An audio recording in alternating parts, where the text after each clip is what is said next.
Well, hello. It's nice to be back after being away for a week last Wednesday. Instead of doing the Wednesday evening check-in, we participated in the baccalaureate service for all of the high school seniors at Williamsburg, and so I preached at Main Street, and some of you may have tuned in to see that, but it's good to be back. And today we're going to sing a hymn that we haven't probably sung in a long time.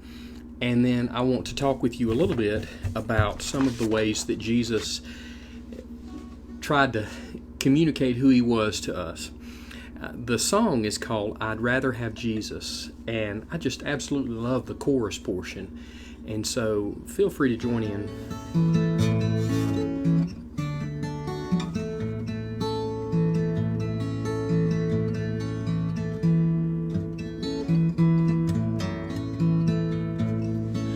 I'd rather have Jesus than silver or gold. I'd rather be his than have riches untold. I'd rather have Jesus than houses or lands.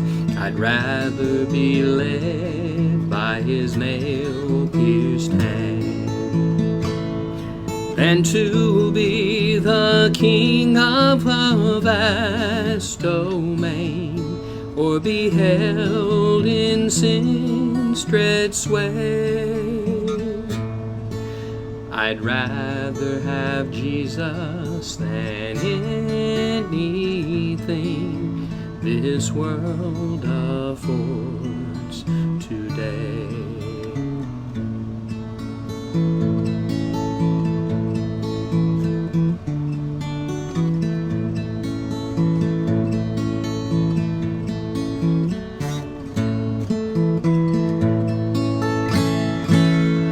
Than to be the king of a vast domain, or be held in sin's dread sway. I'd rather have Jesus than anything this world affords today.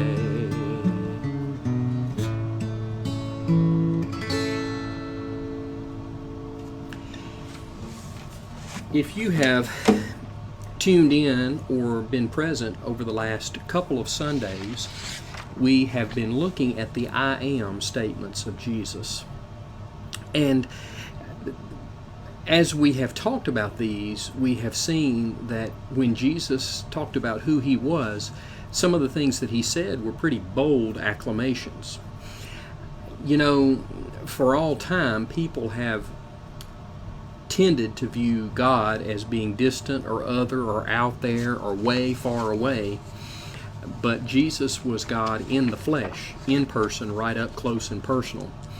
And 7 times in the Gospel of John, Jesus gave an I am statement. Let me just tell you what they were. Tonight we're going to talk just a minute. I am the bread of life, Jesus said. I am the light of the world.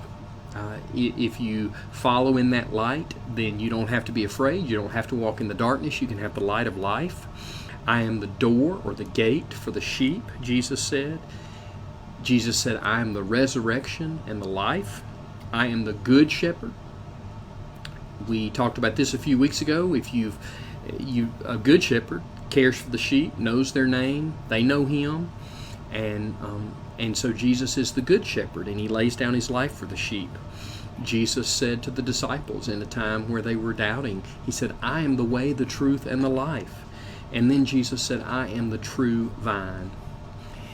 When I was in probably high school, the movie Beaches came out, and Bette Midler sang one of the title songs, which was entitled From a Distance. And the way the song went was like this. From a distance the world looks blue and green, and the snow-capped mountains white. From a distance, the ocean meets the stream, and the eagle takes to flight. God is watching us, God is watching us, God is watching us from a distance. It kind of plays into that I mentioned a minute ago about how people tend to view God as distant, other, out there, looking, down from way on high. But you know, Jesus got right into the world and among God's people. Jesus lived in the flesh. And he said in John chapter 6, verse 35, he said, I am the bread of life. He said, whoever comes to me will never be hungry, and whoever believes in me will never be thirsty.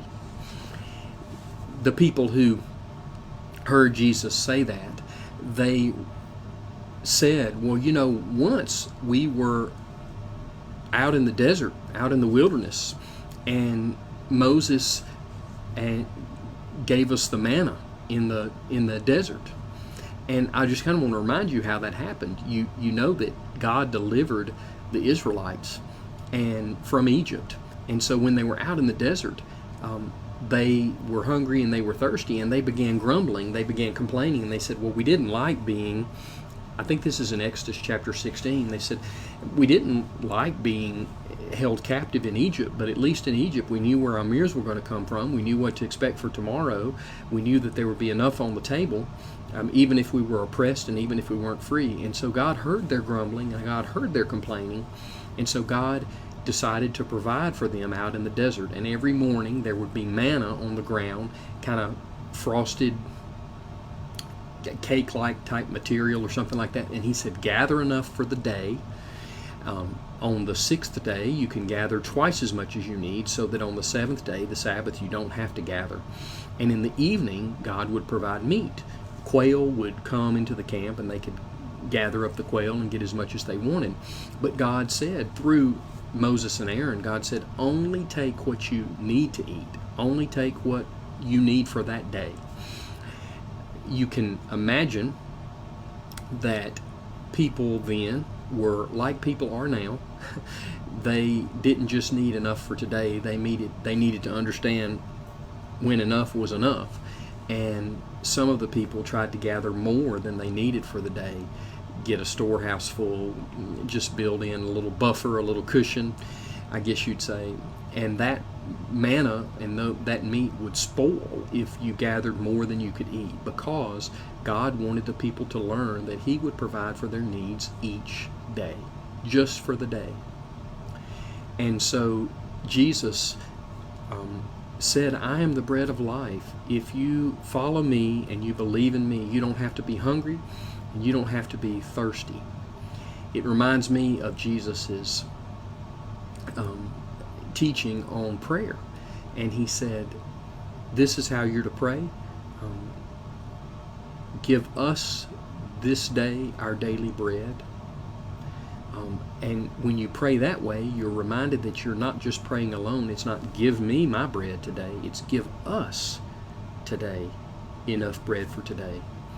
And an interesting thing happens when you ask for enough bread for today. What do you have to do tomorrow? Tomorrow you have to ask for just enough bread for tomorrow, and the day after that, and the day after that. The other interesting thing is that when you say give us this bread, you're reminding yourself really that we live in a community, and that, you know, I'm not just responsible for my bread. Maybe I'm responsible for some of your bread too. So if I have extra, perhaps I can share.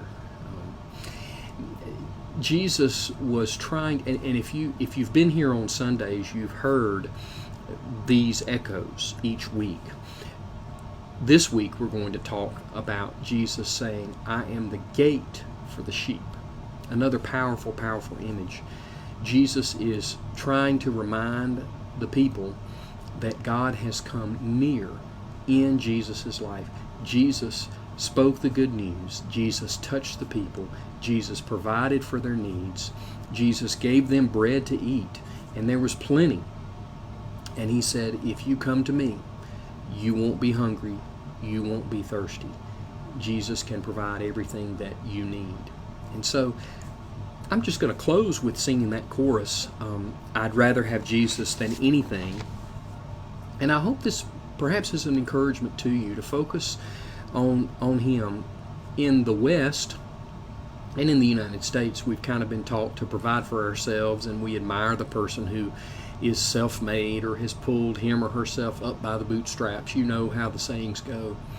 But in the church, really success is defined by our dependence upon and our reliance upon and our trust and obedience in Jesus. And so I hope tonight this is an encouragement to you to turn to Jesus.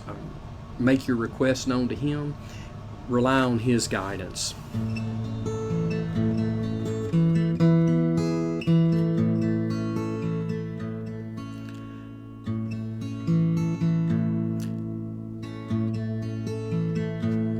I'd rather have Jesus than silver or gold. I'd rather be His than have riches untold. I'd rather have Jesus than houses or lands. I'd rather be led by His nail-pierced hands than to be the king of a vast domain, or be held in sin's dread sway. I'd rather have Jesus than anything this world affords today.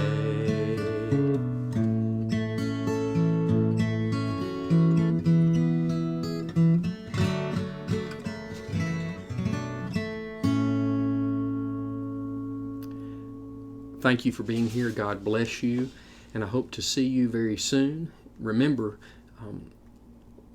look to Jesus for your comfort. Look to Jesus when you're afraid. Look to Jesus for guidance in your life. And let's help one another, and let's help this community. Thanks for being here, and I will see you soon.